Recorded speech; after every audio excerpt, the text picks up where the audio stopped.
This review is going to cover the third-person shooter Aliens Fireteam Elite. As a quick heads up, there will be some spoilers ahead about the gameplay and mechanics. I will try and keep them to a minimum, but as a warning, there are definitely some coming up ahead.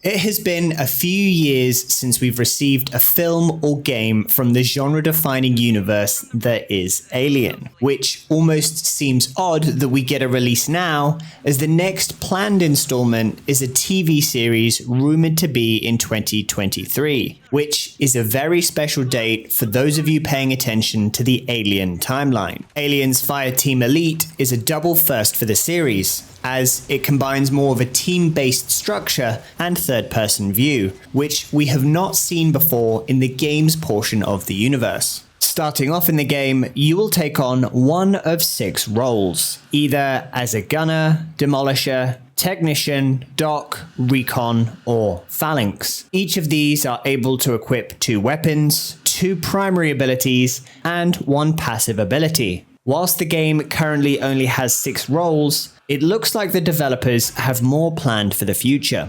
Fireteam Elite is built with multiplayer co-op as the main focus. You team up with an additional 2 players to take on the different campaigns and missions available, working your way through the story and killing a lot of enemies in the process. Progression in the game is gated by a gear score system. This will apply to the different weapons and abilities you unlock and equip to the different roles. This is where we can look at the 2 core mechanics of the game. The first is weapons. You will get different weapons and attachments that upgrade your ammo capacity, recoil, speed, range, and damage. You are able to mix and match different weapons, but are restricted to the different types depending on the role you have chosen. The second is an ability matrix that is specific to your role. This matrix directly impacts the core 3 abilities. For example, the technician has a deployable auto turret and set of stun grenades as their primary abilities that can be activated. This is then accompanied by a passive ability that reduces incoming damage to everyone who is near a deployed auto turret.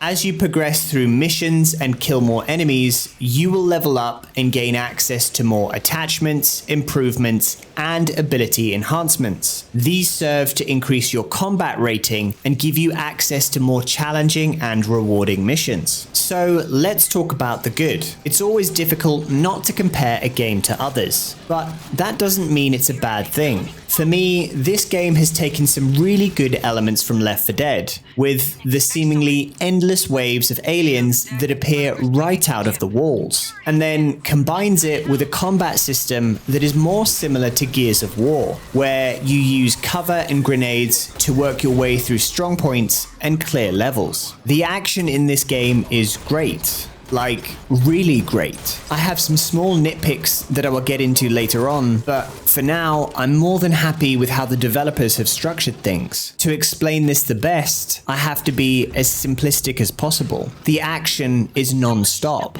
So far, I don't think I've been able to run for more than 30 seconds before an alien jumps out from behind a corner or an automated sentry turret lets loose and rains down bullets upon me. While this may seem a bit intense for some of the more casual players, I am thoroughly enjoying this onslaught. With this ostensibly never-ending horde of things to shoot at, you actually find yourself having to be strategic and use the items you pick up along your journey. These include things such as auto turrets, mines, and grenades, all of which help to slow down, funnel, damage, and kill off the different monsters that stand against you. In addition to the weapons and their modifications, you can also cosmetically alter the design to suit your aesthetic needs. It's a nice small touch, allowing you to flex on your fellow Marines by showing off your oversized smart gun with a purple rifle body and yellow decal as a trim.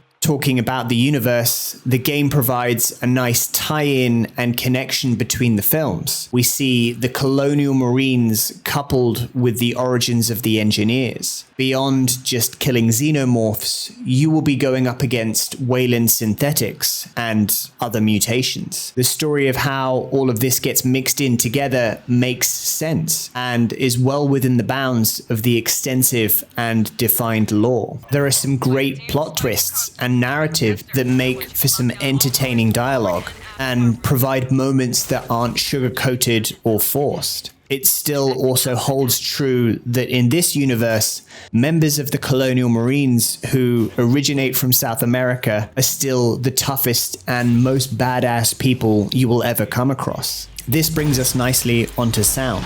The other thing they got right is the sound design, which, to be honest, seems the easiest thing to do, but it's their execution of it that really sticks out. The Alien quadrilogy films have an extensive, empowering, and defining sound collection. Everything from the radar pings, smart weapons, acid splashes, and dying sounds of the aliens themselves. These powerful sounds are what we remember from those films, and they are the nostalgia-creating moments that immerse you in that universe. They are so recognizable and unique, you couldn't mistake them for anything else. And as someone who has played a fair few of the different Alien games over the years, it's almost odd that this game is the one that came out of nowhere and just implements it the best. When that building of sound begins to happen with the radar pings letting you know trouble is coming,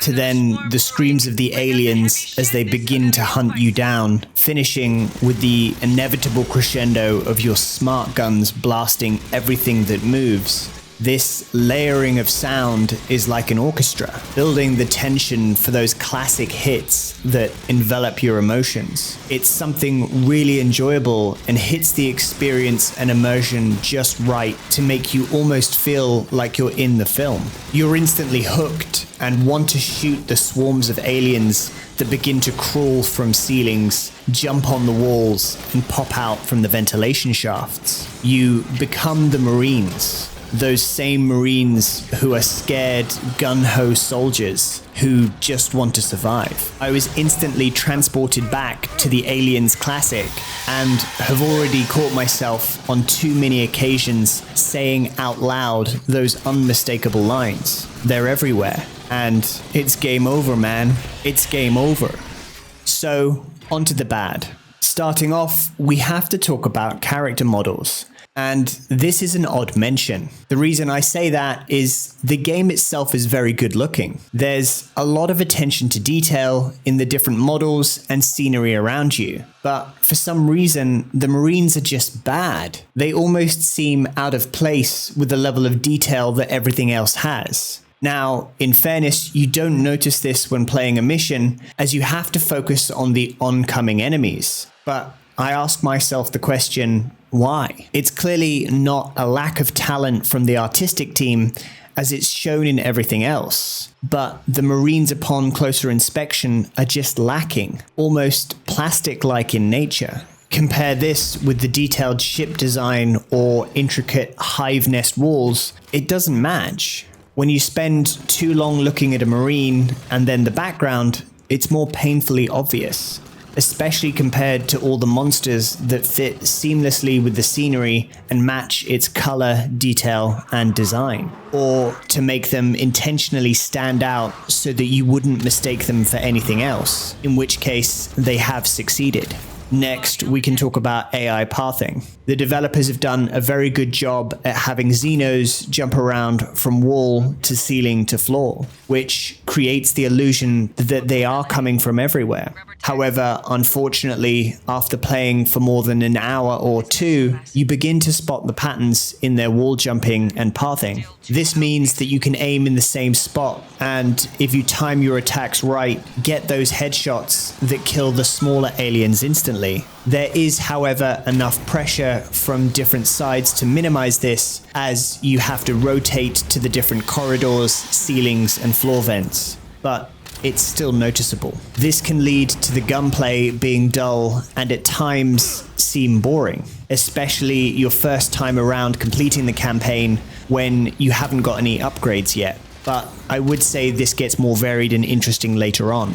The Demolisher role also gets a mention here as it seems really overpowered early game. The smart gun just secures those kills and racks up the points, noticeably so than any other role you play. It's only when you unlock the other role's upgrades does that balance appear to bring things round to a more level playing field. So you have to push past that initial hurdle of repetitiveness and slow grind to get those real strategic plays later on. This brings us on to potential. Alien's Fireteam Elite is a solid game that really hones in on immersion, action, and progression. With the 4 campaigns and 12 missions, it's easy to see they will add more of these and expand out that way. But I think it would actually be a mistake to just expand on more missions, which I know will set the bar very high for a potential. Possibly the easiest thing here is again to lean on the universe's lore and bring in the famous exoskeleton loader for some more variety and gameplay mechanics in the campaign missions. This is teased in the loading hangar, and I hope it gets put in later on. Things that spring to mind are possibly a scenario where one person has to operate a loader clearing the path, as the other players defend it from oncoming enemies. Or alternatively as a combat aid, and if my memory is correct, there was even a Marines combat loader in the game Aliens vs Predator 2, which was so much fun to run around and kill Xenos with. I feel that that would work so well with the cooperative gameplay modes that the developers have already created. They could also add the M577 armored personnel carrier with the iconic dual Gatling cannons mounted on top. This would work great with the current 3-person squad deployment, as you would have one gunner, navigator, and driver. Beyond the potential from just the universe itself, the fact you have a universal colonial Marines force means that there are other stories that can be told. I am curious to explore what the Marines thought a bug hunt was before they met the aliens that we see in the film. In any case, I would be happy with just more missions, but it's always nice to dream about how they could go that extra step and make this a truly memorable game that people end up talking about for years to come. I can't remember the last time I added my own soundtrack on top of what was already some of the best sound design in cinematic history. And I don't think I've ever done that while playing video games. To sum up the game with one line, it would be, out of nowhere, Cloud Iron Studios has brought us a solid game from almost every aspect. AI, design, artwork, mechanics, matchmaking, gunplay, and most importantly, aliens are all polished and meshed together to provide a great experience. More, please. Perhaps I have this wrong, and this game is just pure nostalgia. Nostalgia that is so welcoming and unexpected, it caught me off guard. And the reality may be it's just an okay game. But at least for me, I'm enjoying every single minute. And I want to be enveloped in this experience and see more of these xenomorphs that mostly come at night. Mostly. And that's the end of the video. I hope you enjoyed this review as much fun as I had making it. If you did, be sure to leave a like as it helps this video reach more people. If you want to see more from me, make sure to hit that subscribe button. And until next time, peace. Na, na, na. They're everywhere. They're everywhere. They're everywhere. And they're everywhere. It's game over, man. It's game over.